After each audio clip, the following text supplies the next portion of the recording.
여러분 안녕하세요. 좋은 주식팀입니다. 오늘 우리 증시 좀 흔들렸습니다. 미국의 제조업 지수, 어, 제조업 지수가 좀 안 좋게 나오면서 미국의 여러 가지 그 고점 부근에서 이제 좀 우려가 나오고 있습니다. 그래서 선물 지수도 하루 종일 하락했고요. 어제 사실 나스닥의 상승 때문에 오늘 우리 증시가 좋지 않을까 기대를 했는데 우리 증시도 단기적으로 좀 올라왔다는 어떤 판단과 미국의 선물 지수의 하락 이런 것들이 맞물리면서 주가가 좀 떨어졌습니다. 코스피가 그렇다는 거고요. 코스닥은 뭐 강보합권에서 마무리를 했습니다. 큰 변화는 없었고요.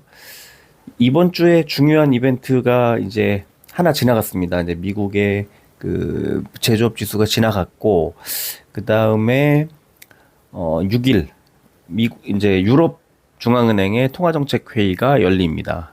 6일에 열리고요. 다음 주에는 이제 FOMC가 열리죠. 그러면 이제 6월 이제 1년에 8번 열리는 FOMC 상반기 네 번째 마지막 네 번째 FOMC가 열립니다. 제조업 지수가 나오고 뭐 그러니까 인플레이션이 어떻게 되고 또 뭐 이런 뭐 고용 지표가 어떻게 되고 이런 그 중요한 지표들이 하나씩 나올 때마다 이런 이제 것들이 결국 통화 정책에 금리에 어떤 영향을 미치는가를 봐야 합니다. 그러려면은 페드워치를 살펴봐야죠.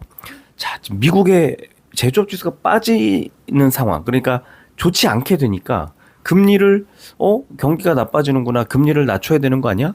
이제 이런 기대감이 쫙 살아나고 있어요. 그래서 결국에 어제 이제 나스닥도 올랐지만 오늘 지금 선물 지수는 좀 빠지고 있긴 하지만 다음 주에 있을 FOMC 때까지 그렇게 나쁠 것 같지는 않은 그런 또 흐름이 나오고 있습니다. 미국의 금리 인하 기대감이 기존의 11월에서 다시 9월로 앞당겨지고 있는 그런 상황입니다. 지금 6월 FOMC가 지나가고 7월에 FOMC가 한 번 더 있는데 그게 지나가고 나면 9월이지 않습니까? 그러면 9월이면 3분기인데 3분기와 4분기의 차이는 뭐냐면요. 4분기 때 금리 인하가 시작이 되면 올해 금리 인하는 한 번으로 그치는 거예요. 근데 3분기 9월에 금리를 인하하면 11월이나 12월, 특히 12월에 초점이 맞춰지고 있는데 12월에 금리를 다시 한 번 더 내리지 않을까 이렇게 기대를 하는 거죠. 올해 금리를 한 번 내리느냐, 두 번 내리느냐 이 차이를 만들어내고 있습니다. 그래서 이제 그 지금 시장의 관심사는 금리를 내리는 시점이 언제냐. 그다음에 상반기가 지나가고 이제 2분기 지나가면 하반기에 대한 실적 기대감 같은 것들이 증시를 떠받치게 될 가능성이 높다. 이렇게 생각하시면 될 것 같아요. 자, 오늘 코스피는 228종목이 올랐고 645종목이 빠졌습니다. 0.76% 하락했고 코스피 100이 0.79% 비슷했어요. 그렇죠? 코스닥은 494종목이 올랐고요. 1068종목이 빠졌습니다. 0.13% 올랐죠. 그러니까 코스닥이 오른 종목보다 빠진 종목이 2배 넘게 더 많았는데 강보합이었어요. 자, 코스닥 150에 힌트가 있죠. 1.33% 올랐으니까 대형주가 크게 오르면서 이끌었다는 거죠. 그 차이가 있고요. 코스피는 개인만 샀고요. 코스닥은 외국인만 샀습니다. 이 차이도 코스피와 코스닥의 강도의 차이를 또 만들어내지 않았나 싶습니다. 자, 선물지수. 나스닥 선물지수가 0.5% 정도 하락하고 있고요.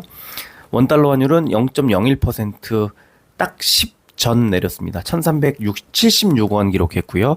국제 유가는 3.59% 크게 하락하면서 74달러대 기록했습니다. 코스피는 어제 미국 제조업 지표 부진으로 인한 경기 둔화 우려감이 확대되면서 하락 출발한 뒤에 장중에 일본 증시가 약세를 보이는 가운데 경기 순환주 중심의 외국인 기관 동반 매도세가 나왔다. 코스닥은 어제 나스닥 상승 등의 영향으로 2차 전지주 중심의 외국인 매수세가 들어왔다. 이런 분석이 나왔네요. 코스닥 시장 보면은 미국의 경기 위축 우려로 금리 인하 가능성이 높아지면서 소폭 상승 이런 분석이 같은 사실을 좀 다르게 해석해요. 코스닥이 이제 올라가는 걸 보고 어제 나스닥이 올랐기 때문에 우리 코스닥이 조금 좋은 흐름이 나왔던 거예요. 미국의 5월 PMI 지수의 예상치 하회, 국채 금리 하락 등으로 금리 인하 가능성이 높아지면서 위험 자산 선호 심리가 확대되는 반면 본격적인 경기 위축 우려로 기관이 순매도를 하면서 소폭 상승. 자, 두 개 겹치는 거예요. 금리가 이제 금리를 낮추게 되면 증시에 자금이 들어오겠지. 이 기대감과 경기 위축이 이제 본격적으로 확대되는구나 하는 그런 우려. 경기가 위축된다는 건 기업이 돈을 못 번다는 거잖아요. 그게 부딪히는 겁니다. 그래서 이제 지금 그 제조업 지수라는 것 하나, 그 사실 하나를 가지고 해석이 다르게 나오고 있는 거예요. 그래서 기관과 외국인의 매수세 기반으로 제약과 기타 서비스 등이 상승했고, 특히 알테오젠이 말단 비대증 치료제 연구 결과를 발표하면서 급등했다. 지금 미국의 그 바이오 USA인가요? 그게 오늘 개막을 했습니다. 지금 미국에서도요, 어제 바이오 종목들이 엄청 많이 올랐어요. 제가 오늘 그 아침에 써드린 그 이제 이 증시 브리핑 글 보면은 오늘 바이오가 크게 올랐다는 소식 전해드렸고, 또 엔비디아가 5% 급등하면서 필라델피아 반도체 지수도 올랐다. 그래서 오늘 이 바이오랑 반도체 쪽이 장을 이끌 수 있을지 좀 보자, 뭐 이런 말씀을 드렸는데, 반도체는 조금 달랐어요. 그런데 반도체도 삼성전자의 그 대한 젠슨 황 엔비디아 대표 CEO의 발언이 장 마감하고 알려지면서 시간외에서 이제 2% 넘게 올라가는 또 그런 흐름도 좀 나왔습니다. 그래서 그것도 좀 상당히 재미있는 그런 결과가 지금 나왔는데, 오늘 삼성전자 또 말씀을 드리도록 하겠습니다. 시총 상위주를 보겠습니다. 지금 보면은 얼추 비슷합니다. 빨간색과 파란색이 비슷한데, 일단 셀트리온이 5% 넘게 오르면서 코스피 시총 상위주도 주도를 했고, 네이버가 2%대 올랐습니다. 어느새 17만 원 바닥까지 내려갔다가 18만 원 코앞까지 또 올라오는 그런 흐름이 나오고 있고요. 반면에 신한지주 3%대, 삼성물산과 KB금융하고 현대차까지가 2%대 빠졌습니다.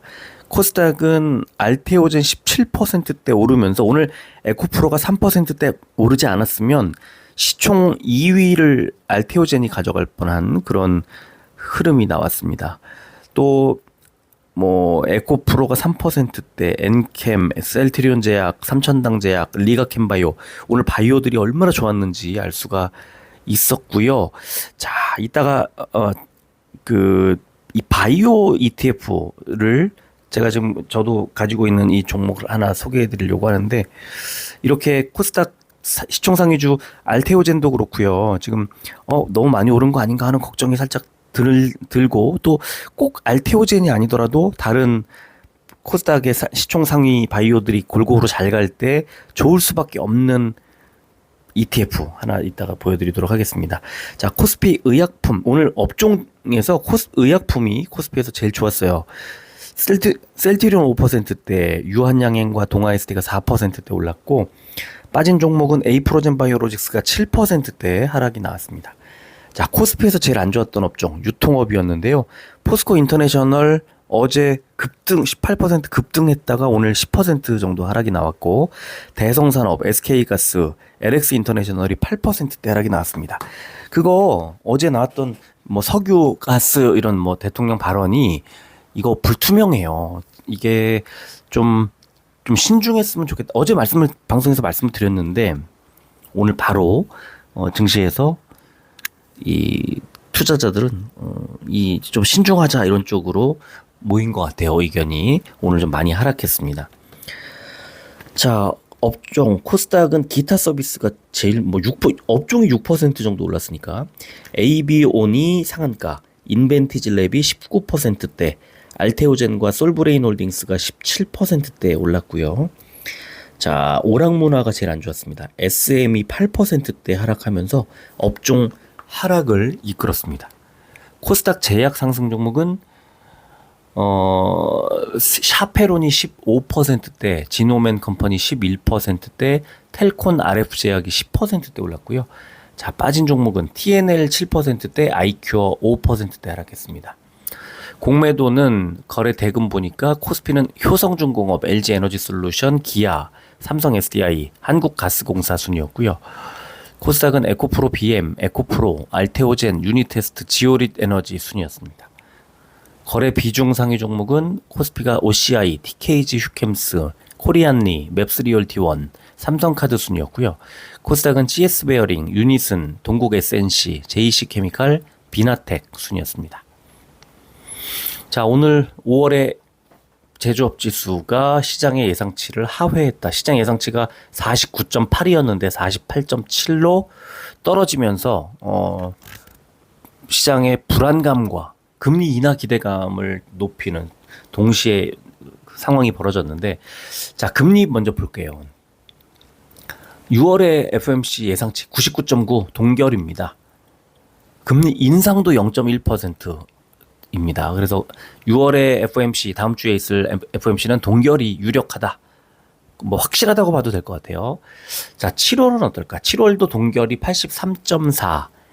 인하, 한 단계 인하가 16.5%로 동결이 역시 유력합니다. 자, 그동안에 원래 9월에 기대가 있다가 11월로 늦춰졌었는데 다시 9월로 바뀌었습니다. 금리 인하, 한 단계 인하가 54.0%, 두 단계 인하가 9.3%, 금리 동결은 36.7%를 기록했습니다. 일주일 전에 금리 한 단계 인하가 41.7, 금리 동결이 53.7, 한 단계 인상이 0.5 이렇게 나와서 그러니까 금리를 동결하는 안이 12%포인트가 높았는데 일주일 만에 17.3%포인트 차이로 금리 인하 기대감이 높아졌습니다. 이게 이제 오늘 시장의 아주 주요 특징이라고 볼 수 있습니다. 자, 또 하나. 젠슨 황 엔비디아 CEO가 삼성전자의 고대역폭 메모리 HBM 인증 테스트 실패설에 대해서 부인하면서 지금 인증 절차를 진행하고 있다라고 밝혔습니다. 이게 나오면서 장중에 하락했던 삼성전자는 시간외에서 이제 상승이 나왔습니다. 그래서 오늘은 삼성전자, 또 나노신소재, 네이버, 그 다음에 반도체 ETF 하나 이렇게 네 종목 소개해드리도록 하겠습니다.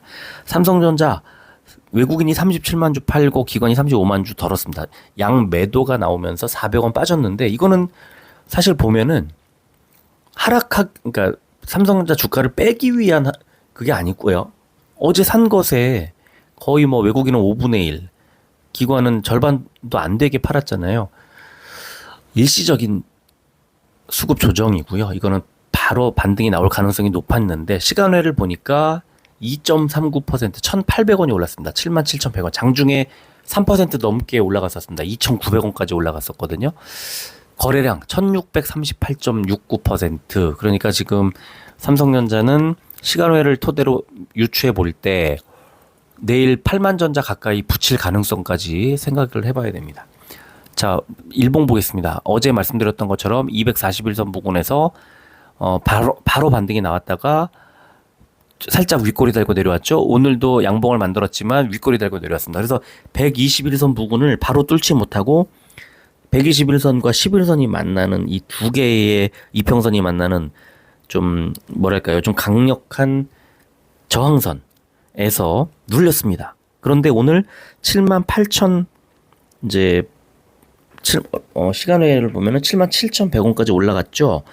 그래서 11선과 121선을 돌파한 뒤에 제가 볼 때는 61선 인근 77,000원대 후반, 78,000원, 7,000원대 후반 이 정도에서 그 내일 오전 가격이 결정이 될 것 같고, 여기서 눌리느냐 아니면 위로 올리느냐에 따라서 8만 전자 만들어낼 수도 있을, 8만 전자 가까이까지 이제 붙일 수도 있을 것 같아요.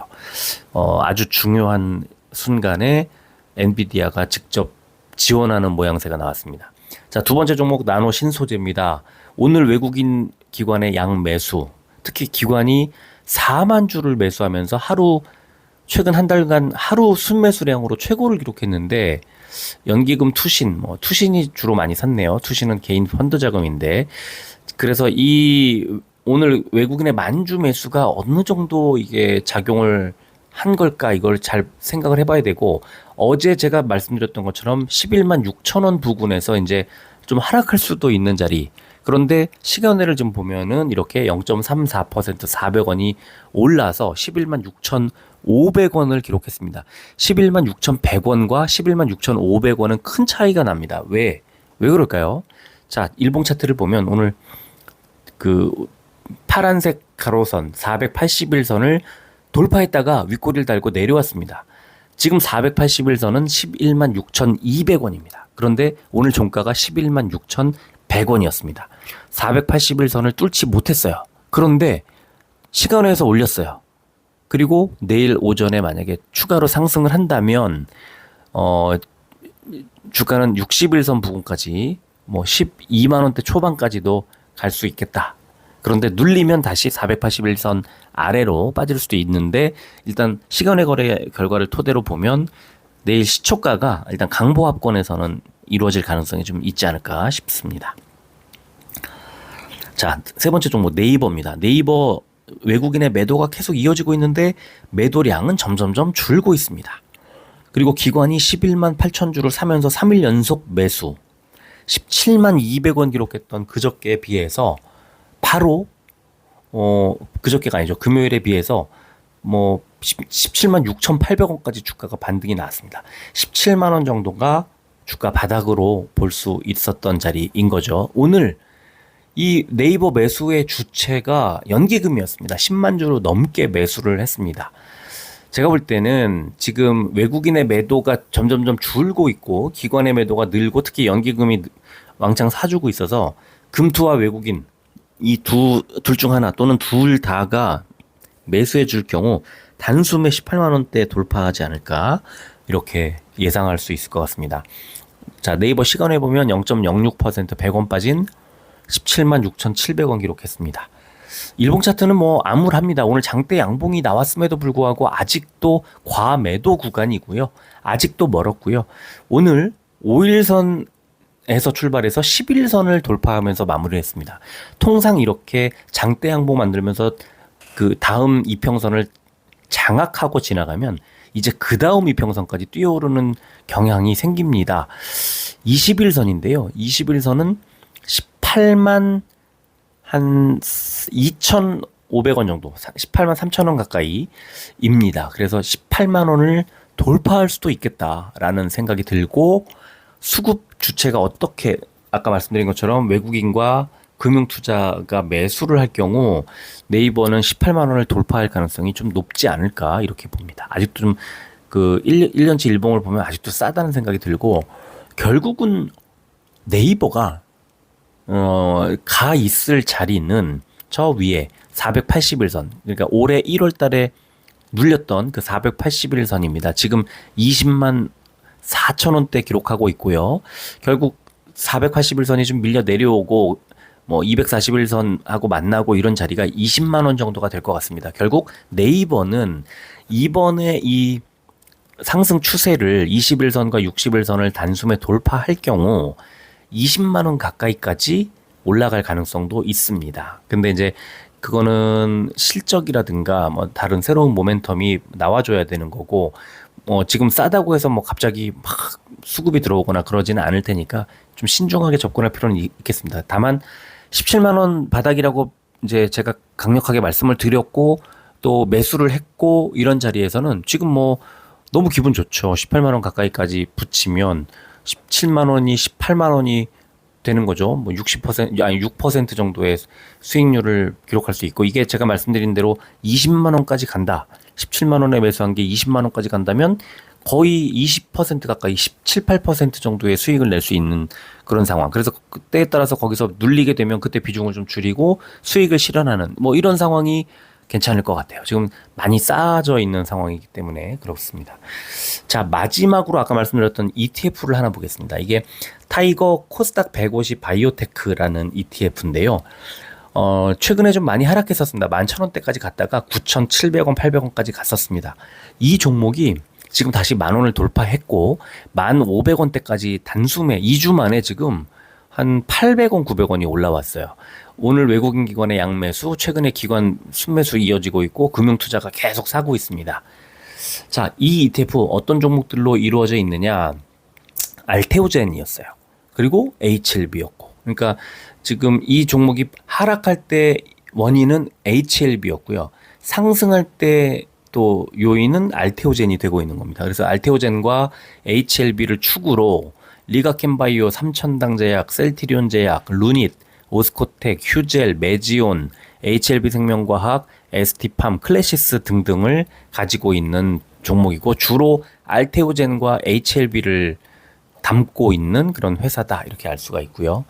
지금 보면은 5월 중순에 급락, 이거는 HLB 때문에 급락이 나왔던 거죠. 그리고 121선을 따라 올라가고 있었죠. 그러니까 더 안 빠지고 그러다가 알테오젠이 튀면서 21선을 단숨에 회복했고 지금 상태로라면은 61선 11,000원대 회복하는 것은 시간 문제가 아닐까 싶습니다. 미국에 지금 어제 얼마나 강하게 바이오가 움직였는지 미국 진짜 뭐 굉장했습니다. 어제 미국의 뭐 노바백스 같은 종목 21% 올랐고요. 파이자도 2.3% 올랐고 머크도 2.3, 모더나 3.7 이런 식으로 상당히 일라이릴리도 1.3 뭐 이렇게 많이 올랐습니다. 그래서 바이오가 어제 굉장히 좋은 흐름이 나왔기 때문에 일단 당분간 조금 이런 추세가 상승 추세가 좀 이어지지 않을까라는 생각이 들고 역시나 해답은 힌트는 미국에 있습니다. 오늘 밤 미국 증시가 어떻게 움직이느냐에 따라 좀 다른 흐름을 예상해 볼 수 있을 것 같습니다. 자, 지금 선물 지수 보니까 크게 하락하고 있습니다. 특히 다우가 마이너스 169, S&P 500이 마이너스 25, 나스닥이 마이너스 83 기록하고 있고 지금 나스닥 개장까지 1시간 40분 정도가 남아 있는데요. 지금 현재 보니까 다우는 마이너스 116, S&P 500은 마이너스 18, 나스닥은 마이너스 55, 낙폭을 줄이고 있습니다. 빠른 속도로 줄이고 있습니다. 결국은 이 하락폭을 줄여가면서 오늘 밤 시초가가 뭐 약세로 시작을 하더라도 회복을 하는 흐름이 나오면 됩니다. 그래서 내일 우리 증시 이제 현충일 연휴 앞두고 내일 마지막 이제 뭐 금요일 개장이 있지만 내일 일단은 좀 쉬어가는 느낌의 하루인데 오늘 미국 증시가 좀 좋은 흐름이 나오고 내일 우리 증시가 잘 마무리되면 좋겠습니다. 그렇게 되면 6일에 혹시 유럽에서 금리 인하 이슈가 나오면서 금요일 날 좋은 흐름이 나올 수 있는 그런 상황이 좀 예상이 됩니다. 자, 오늘은 이 정도 하고 마무리하겠습니다. 끝까지 들어주셔서 감사합니다.